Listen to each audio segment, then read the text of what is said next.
Дали поранешната министерка за внатрешни Гордана Јанкуловска добила фер судење, еднаквост на оружјата пред судот и доволно време да ја подготви својата одбрана во случајот Тенг за набавката на луксузниот Мерцедес?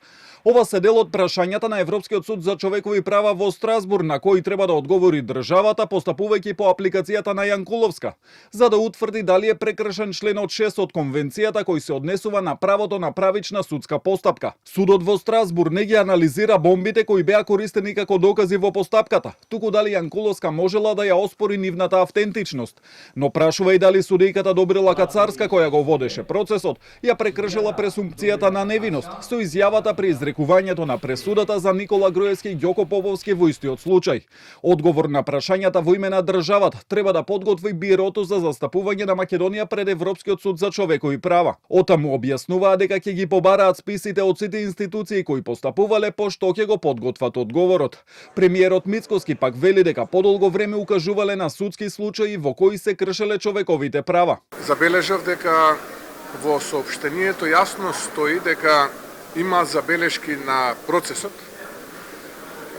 начинот на судењето и отварат предмет да го разгледаат тој процес, да го преразгледаат, нарушување на човекови права и така натаму. За жал, мораме да се срамиме и црвенееме пред Страсбур поради ваквите малкуми на судии, ке повторам, кои што за жал го контаминираат нашето судство и малкуми на обвинители кои што за жал го контаминираат нашето обвинителство. Јанкуловска, која веќе ја издржа затворската казна за случајот, во објава на социјалните мрежи, напиша дека тоа што судот во Страсбур одлучил да ги испита наводите во апликацијата, за неа е мала лична сатисфакција.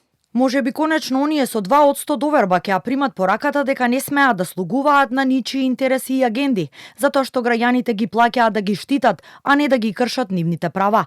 Господјата која денес е на столбот на срамот, а која за своите злодела беше од страна на претходната власт дебело наградена со висока функција, е пример дека судиската тога не е панцир што штити од општествен прекор. Се надевам дека конечно ќе има одговорност за сите сторени зла, но иако тоа не се случи, немам дилема дека никој не може да му избега на судот на историјата. И нејзиниот адвокат и сопруг Владко Илиевски најавува дека Страсбур не е конечната цел и дека битката за правда и одговорност потоа ќе ја продолжат пред домашните судови. Очекувам да на нашите произнесувања судот во Страсбур да донесе одлука во наша полза, односно да утврди повреда на членот 6 од конвенцијата, што ќе овозможи и рехабилитација на Гордана, односно ќе овозможи да се повтори таа постапка пред македонските судови и ќе мислам дека епилог на целата ова постапка би требало да биде и соодветна одговорност да сносат актерите кои што учествуваат во истата. Не само судовите, туку и обвинителите од СЕГА.